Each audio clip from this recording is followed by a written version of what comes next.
জীবনে যতদিন শুক্রবার পাবেন 4টা আমল করতে ভুল করবেন না। আজকে শুক্রবার না, আমি জানি না 4টা আমল করেছেন কিনা বা করছেন কিনা, আপনারা মিলিয়ে নেবেন। যদি 4টা আমল আজকে না করে থাকেন, আজকে থেকে জীবনে যতদিন শুক্রবার পাবেন 4টি আমল করতে ভুল করবেন না। পারবো তো ইনশাআল্লাহ? ইনশাআল্লাহ। 1, দুরূদ পড়া। আমার বিশ্বনবী দুরূদ সম্পর্কে কত অসাধারণ কথা বলেছেন।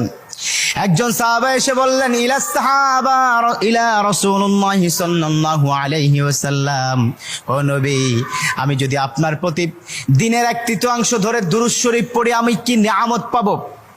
বিশ্বনবী বললেন, তুমি যদি দিনের 1/3 ধরে আমার প্রতি দুরূদ শরীফ পড়ো তোমার জন্য বিশাল উপকার হবে, আরো বাড়িয়ে পড়লে তোমার জন্য আরো ভালো হবে।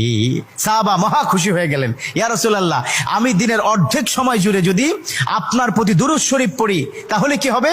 বিশ্বনবী বললেন, এটা বিশাল শুভ